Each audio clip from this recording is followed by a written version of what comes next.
키는 언제 자라지요? 다 그만두고 사경 내시오. 글쎄 이 자식아, 내가 크질 말라고 그랬니? 왜 날 보고 떼냐? 백모님은 참새만한 것이 그럼 어떻게 애를 낳지요? 사실 장모님은 점순이보다도 귀때기 하나가 작다. 어서오세요. 스토리텔러 호박입니다.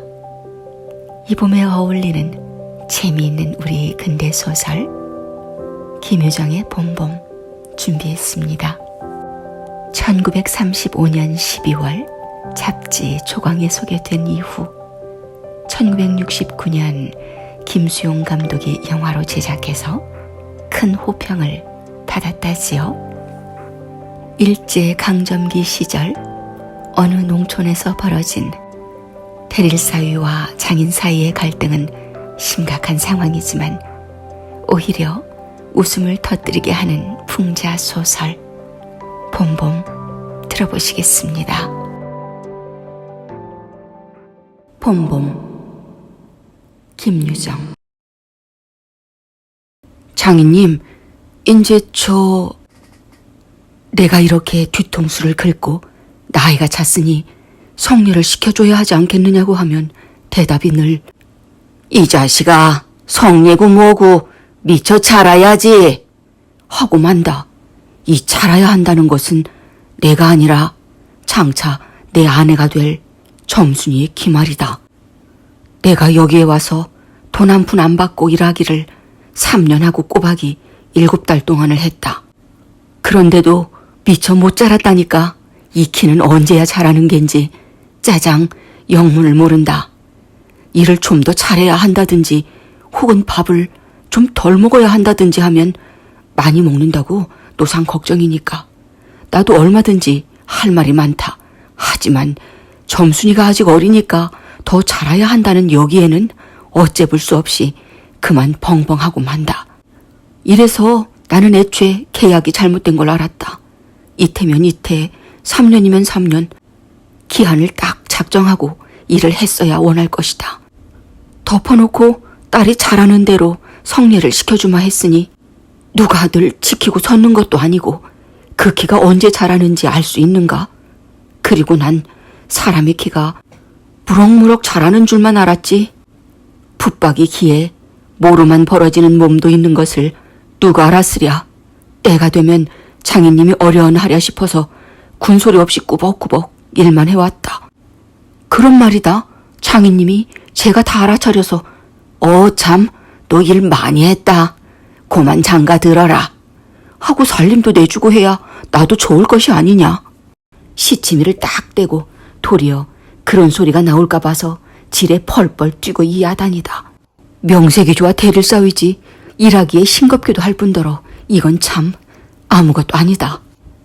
쑥맥이 그걸 모르고 점순이의 키 자라기만 까맣게 기다리지 않았나? 언젠가는 하도 갑갑해서 자를 가지고 덤벼들어서 그 키를 한번 재볼까 했다마는 우리는 장인님이 내외를 해야 한다고 해서 마주서서 이야기 한마디 하는 법도 없다. 우물길에서 언제나 마주칠 적이면 겨우 눈어림으로 재보고 하는 것인데 그럴 적마다 나는 저만큼 가서 재미 키도 하고 눈바닥에다 침을 퇴뱉는다. 다른 사람보다 좀 크긴 하지만 아무리 잘 봐야 내 겨드랑이 밑에서 너무 락말락 밤낮 요 모양이다. 개돼지는 푹푹 크는데 왜 이리도 사람은 안 크는지 한동안 머리가 아프도록 궁리도 해보았다. 아하, 물동이를 찾고 이니까 뼈다귀가 움츠러드나 보다 하고 내가 넌짓넌짓이 그 물을 대신 길어도 주었다. 뿐만 아니라 나무를 하러 가면 선앙당에 돌을 올려놓고 점순이의 키 좀 크게 해주sob사. 그러면 다음엔 떡 갖다 놓고 고사 드립조니까 하고 치성도 한두 번 드린 것이 아니다. 그래 내 어저께 싸운 것이지 결코 장인님이 밉다던가 해서가 아니다. 뭐를 붓다가 가만히 생각을 해보니까 또 싱겁다. 이 벼가 자라서 점순이가 먹고 좀 큰다면 모르지만 그렇지도 못한 걸 내 심어서 뭘 하는 거냐. 해마다 앞으로 쭉 붉어지는 장인님의 아랫배. 너무 먹은 걸 모르고 내 병이라나? 그 배를 불리기 위해 조금도 심고 싶진 않다. 아이고 배야. 난 물 붓다 말고 배를 쓰다듬으면서 그대로 논둑으로 기어올랐다. 그리고 겨드랑이에 꼈던 벼 담긴 키를 그냥 땅바닥에 털썩 떨어치며 나도 털썩 주저앉았다. 일이 암만 바빠도 나 배 아프면 고만이니까. 아픈 사람이 누가 일을 하느냐? 파릇파릇 돋아오른 풀 한 숲을 뜯어들고 다리에 거머리를 쓱쓱 문대며 창희님의 얼굴을 쳐다보았다.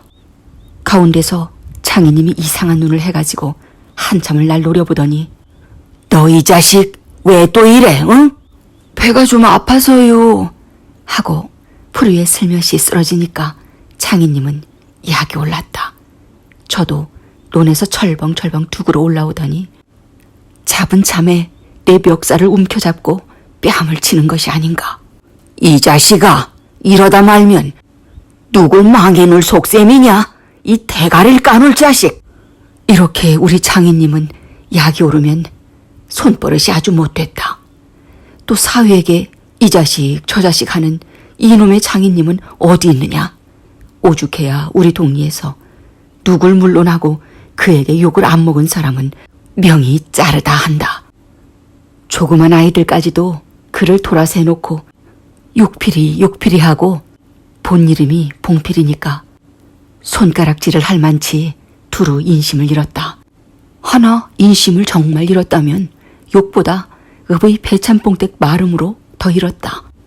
뻔히 마름이란 욕 잘하고 사람 잘 치고 그리고 생김생기길 호밖에 같아야 쓰는 거지만 창희님은 외양에 똑 됐다. 창인께 닭말이나 좀 보내지 않는다든가 애벌론 때 품을 좀 안 준다든가 하면 그해 가을에는 영락없이 땅이 뚝뚝 떨어진다. 그러면 미리부터 돈도 먹이고 술도 먹이고 안달재신으로 돌아치던 놈이 그 땅을 슬쩍 돌아앉는다. 이 바람에 창희님 외양간에는 눈깔 커다란 황소한 놈이 절로 엉금엉금 기어들고 동리 사람들은 욕을 다 먹어가면서도 그래도 굽신굽신하는 게 아닌가. 그러나 내겐 장인님이 감히 큰소리할 계제가 못 된다. 뒷생각은 못하고 뺨 한 대를 딱 때려놓고는 장인님은 무색해서 덤덤히 쓴 침만 삼킨다. 난 그 속을 퍽 잘 안다. 조금 있으면 칼도 꺾어야 하고 뭐도 내야 하고 한창 바쁜 때인데 내가 일 안 하고 우리 집으로 그냥 가면 그만이니까. 작년 이맘때도 트집을 좀 하니까 늦잠 잔다고 돌멩이를 집어던져서 자는 놈의 발목을 삐게 해놨다. 사날씩이나 끙끙 앓았더니 종당에는 겁안 울상이 되지 않았는가. 예, 그만 일어나 일 좀 해라. 그래야 올가을에 벼 잘 되면 너 장가들지 않니? 그래 귀가 번쩍 뜨여서 그날로 일어나서 남이 이틀 품들일 논을 혼자 삶아놓으니까 장인님도 눈깔이 커다랗게 놀랐다. 그럼 정말로 가을에 와서 혼인을 시켜줘야 원 경우가 옳지 않겠냐? 벼섬을 척척 들여 쌓아도 다른 소리는 없고 물동이를 이고 들어오는 점순이를 담배통으로 가리키며 이 자식아 미쳐 커야지. 저걸 무슨 혼인을 한다고 그러니 원 하고 남의 낯장만 붉게 해주고 고만이다. 골김에 그저 이놈의 장인님하고 대돌에다 메꽂고 우리 고향으로 내뺄까 하다가 꾹꾹 참고 말았다. 참말이지 난 이 꼴하고는 집으로 차마 못 간다. 장가를 들러갔다가 오죽 못 났어야 그대로 쫓겨왔느냐고 손가락질을 받을 테니까. 논둑에서 벌떡 일어나 한풀 죽은 장인님 앞으로 다가서며 난 갈테야유. 그동안 사경 쳐내슈. 너 사위로 왔지 어디 머슴살러 왔니? 그러면 얼진 성례를 해줘야 안 하지요. 밤낮 부리만 먹고 해준다. 글쎄 내가 안 하는 거냐? 그년이 안 크니까 하고 얼음얼음 담배만 담으면서 늘 하는 소리를 또 늘어놓는다. 이렇게 따져나가면 언제든지 늘 나만 빚지고 만다. 이번엔 안 된다 하고 대뜸 구장님한테로 판단 가자고 소매자락을 내끌었다. 아, 이 자식아, 왜 이래 어른을. 안 간다고 뻗때리고 이렇게 호령은 제 맘대로 하지만 장인님 지가 내 기운은 못 당한다. 막 부려먹고 딸은 안 주고 게다 땅땅 치는 건 다 뭐야? 그러나 내 사실 참 장인님이 미워서 그런 것은 아니다. 그 전날 왜 내가 세국의 맞은 봉우리 화전밭을 혼자 갈고 있지 않았느냐. 밭 가생이로 돌 적마다 야릇한 꽃내가 물컥물컥 코를 찌르고 머리 위에서 벌들은 가끔 붕붕 소리를 친다. 바위 틈에서 샘물 소리밖에 안 들리는 산골짜기니까 맑은 하늘의 봄볕은 이불 속같이 따스하고 꼭 꿈꾸는 것 같다. 나는 몸이 나른하고 몸살을 아직 모르지만 병이 나려고 그러는지 가슴이 울렁울렁하고 이랬다. 이러이 말이 맘마마. 이렇게 노래를 하며 소를 부리면 여느 때 같으면 어깨가 으쓱으쓱한다. 웬일인지 밭 반도 갈지 않아서 온몸에 맥이 풀리고 대고 짜증만 난다. 공연히 소만 드립다 두들기며 아니야 이 망할 자식의 소 장인님의 소니까 대리를 꺾어줄라. 그러나 내 속은 정말 아내 때문이 아니라 점심을 이고 온 점순이의 키를 보고 우화가 났던 것이다. 점순이는 뭐 그리 썩 예쁜 계집애는 못 된다. 그렇다고 개떡이냐 하면 그런 것도 아니고 꼭 내 아내가 돼야 할 만치 그저 툭툭하게 생긴 얼굴이다. 나보다 10년이 아래니까 올해 16인데 몸은 남보다 2살이나 덜 자랐다. 남은 잘도 훤칠이 될 그것만 이건 위아래가 뭉툭한 것이 내 눈에는 헐없이 감참회 같다. 참회 중에는 감참회가 제일 맛 좋고 예쁘니까 말이다. 둥글고 커단 눈은 서글서글하니 좋고 좀 지쳐 찢어졌지만 입은 밥술이나 톡톡히 먹음직하니 좋다.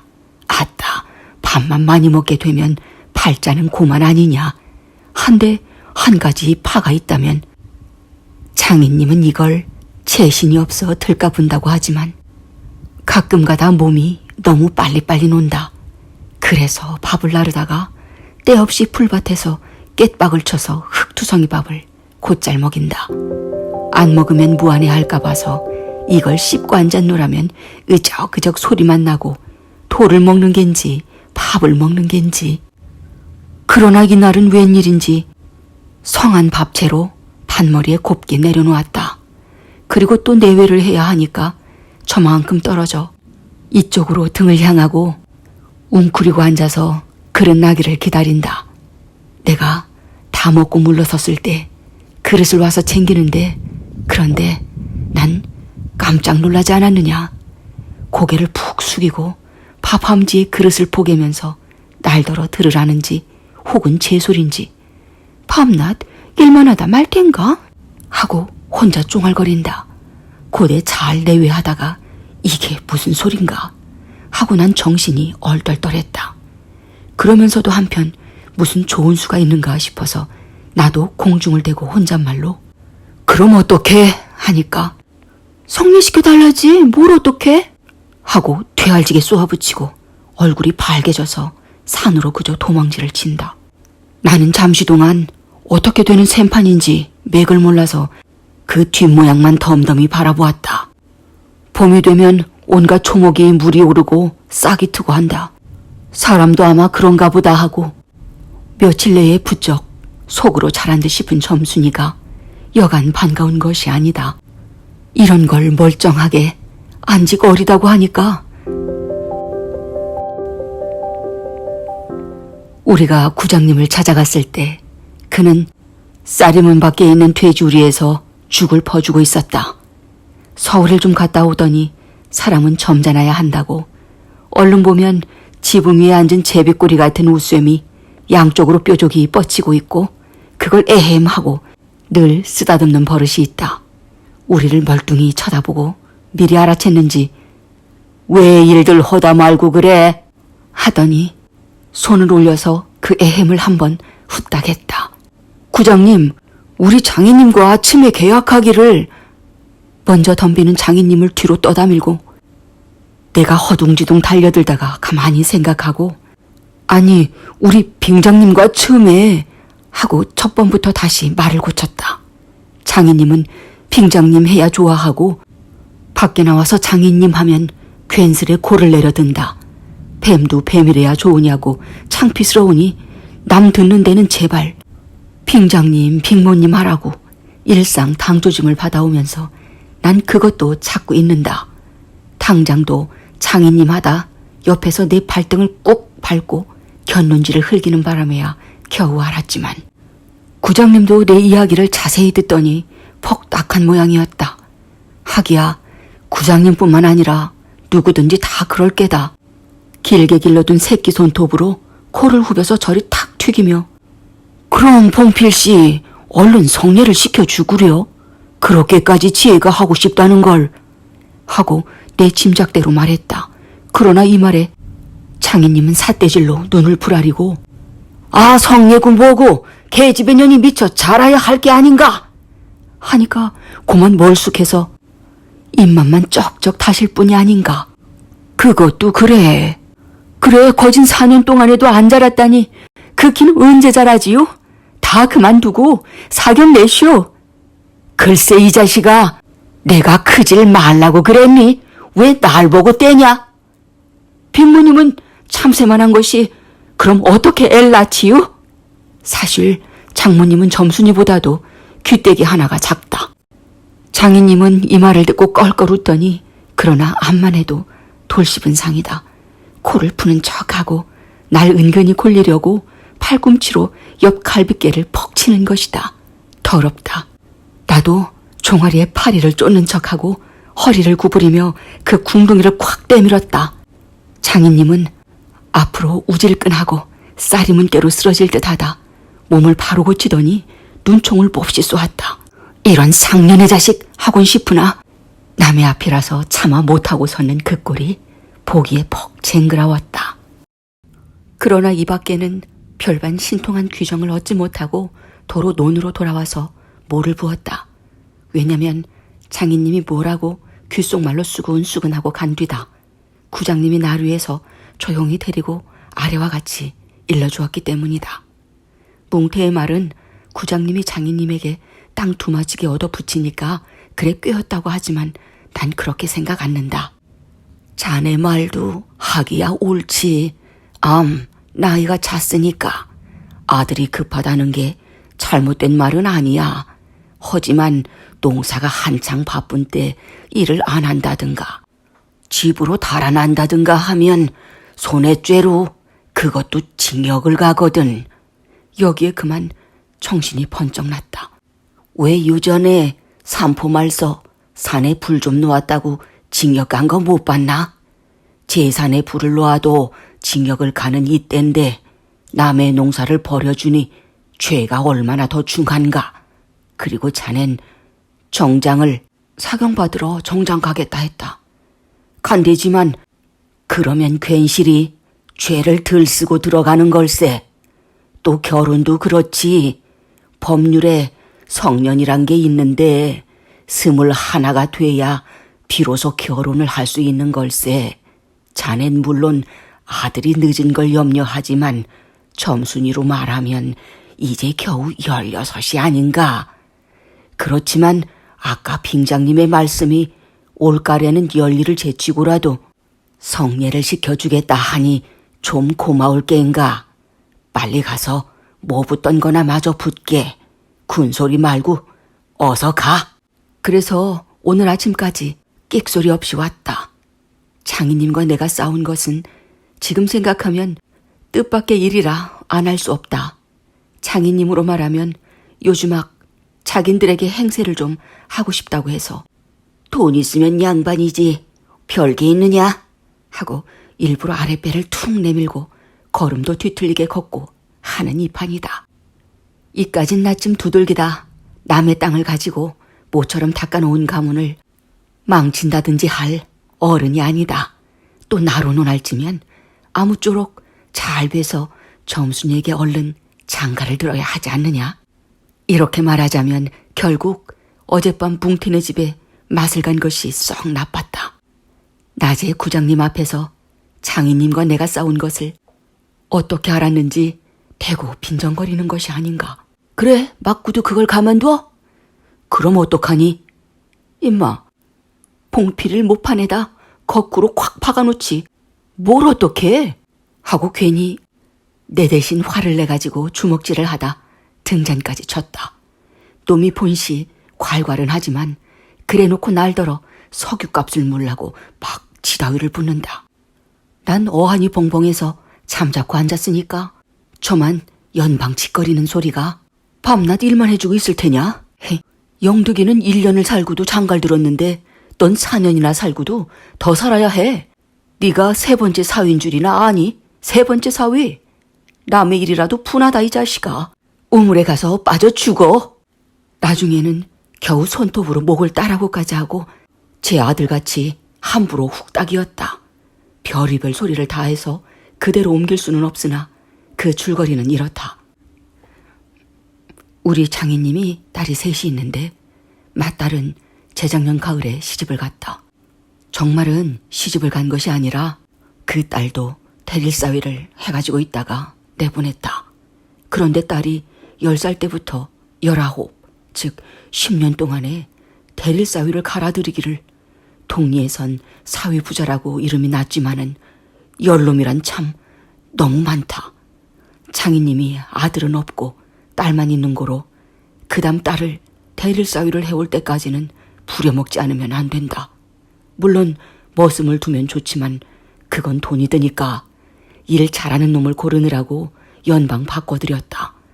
또 한편 욕만 줄창 퍼붓고 심의도 부려먹으니까 놈들이 배리상에서 달아나기도 했겠지.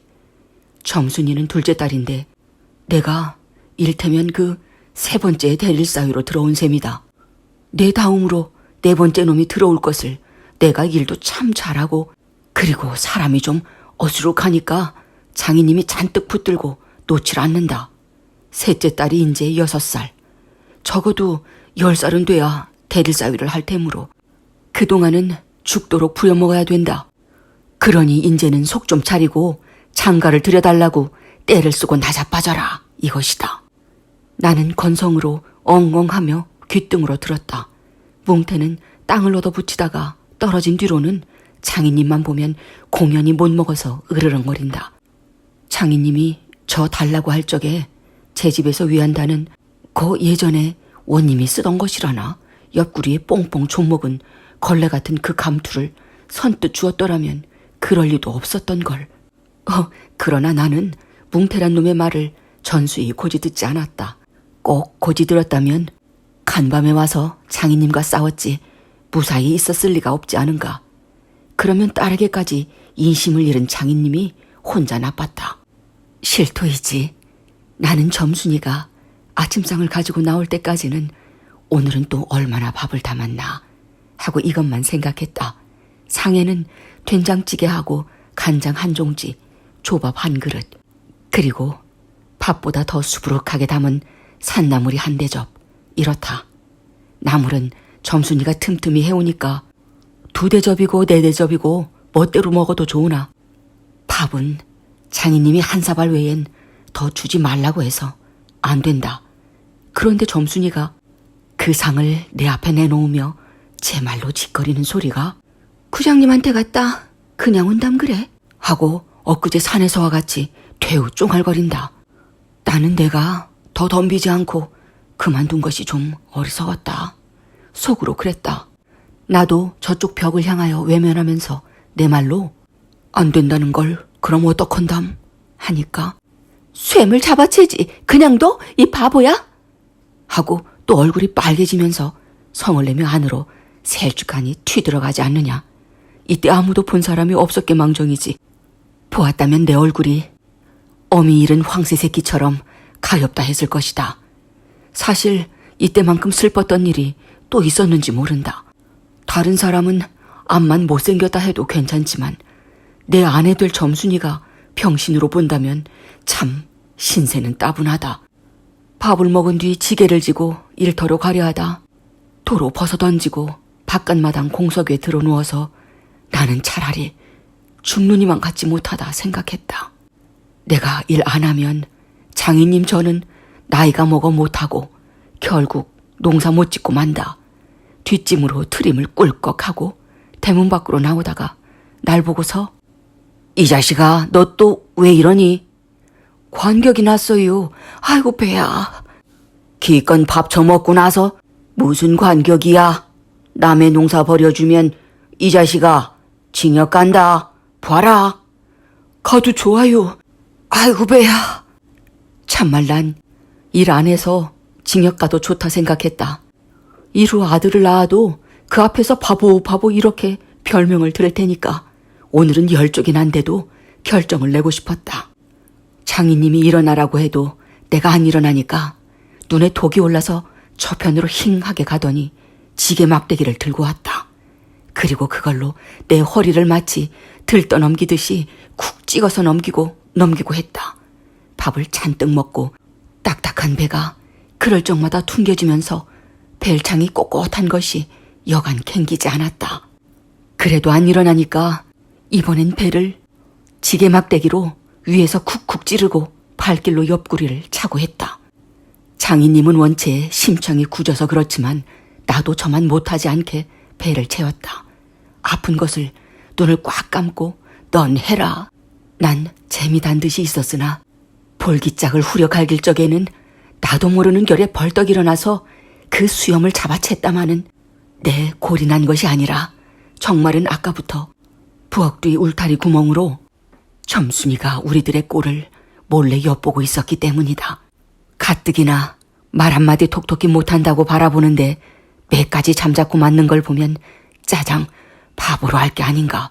또 점순이도 미워하는 이까진 놈의 장인님, 나하곤 아무것도 안 되니까 막 때려도 좋지만 사정 보아서 수염만 채고 제 원대로 했으니까 이때 점순이는 복히 뽑겠지. 저기까지 잘 들리도록 이걸 까셀라보다 하고 소리를 쳤다. 장인님은 더 약이 바짝 올라서 차분참에 지게 막대기로 내 어깨를 그냥 내리갈겼다. 정신이 다 아찔하다.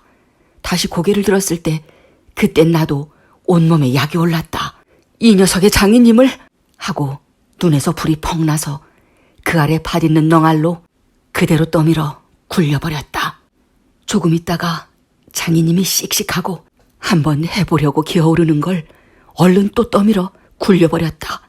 기어오르면 굴리고 굴리면 기어오르고 이러길 한 너댓 번을 하며 그럴 적마다 부려만 먹고 왜 성례 안 하지요?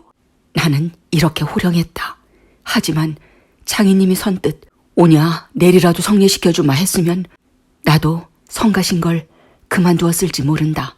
나야 이러면 때린 건 아니니까 나중에 장인 쳤다는 누명도 안 들을 터이고 얼마든지 해도 좋다.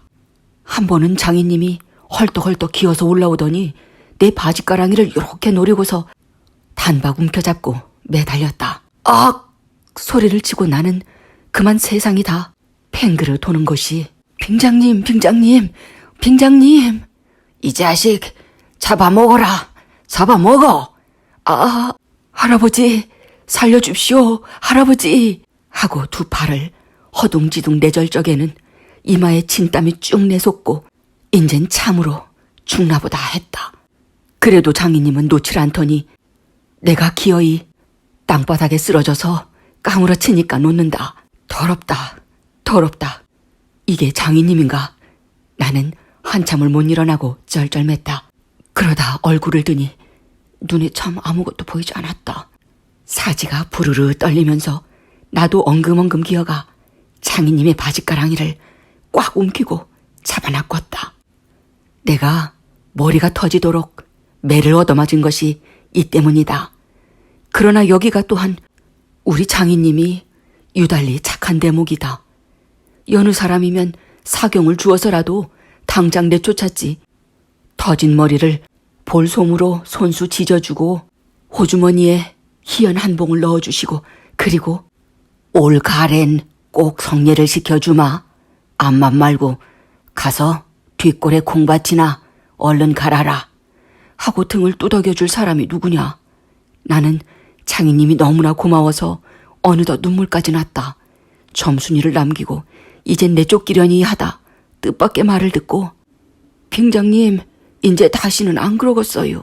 이렇게 맹세를 하며 부랴부랴 지게를 지고 일터로 갔다. 그러나 이때는 그걸 모르고 장인님을 원수로만 여겨서 잔뜩 잡아당겼다. 이놈아, 놔라, 놔! 장인님은 헛손질을 하며 솔개미에 챈 닭의 소리를 연해 질렀다. 놓긴 왜? 이왕이면 호되게 혼을 내주리라 생각하고 짓궂이 더 댕겼다마는 장인님이 땅에 쓰러져서 눈에 눈물이 빙 도는 것을 알고 좀 겁도 났다. 할아버지, 놔라, 놔. 그래도 안 되니까 예, 점순아. 이 악장에 안에 있었던 장모님과 점순이가 헐레벌떡하고 단숨에 뛰어나왔다. 내 생각에 장모님은 지 남편이니까 역성을 할는지도 모른다. 그러나 점순이는 내 편을 들어서 속으로 고소해하겠지. 그런데 대체 이게 웬 속인지 지금까지도 난 영문을 모른다. 아버지를 혼내주기는 쥐가 내려놓고 이제 와서는 달려들며 에그머니, 이 망할게 아버지 죽이네 하고 내 귀를 뒤로 잡아당기며 마냥 우는 것이 아니냐. 그만 여기에 기운이 탁 꺾이어 나는 얼빠진 등신이 되고 말았다. 장모님도 덤벼들어 한쪽 귀마저 뒤로 잡아채면서 또 우는 것이다. 이렇게 꼼짝도 못하게 해놓고 장인님은 지게 막대기를 들어서 사뭇 내려 죽였다. 그러나 나는 구태여 피하려지도 않고 암만 해도 그 속을 알 수 없는 점순이의 얼굴만 멀거니 들여다보았다. 이 자식, 장인 입에서 할아버지 소리가 나오도록 해?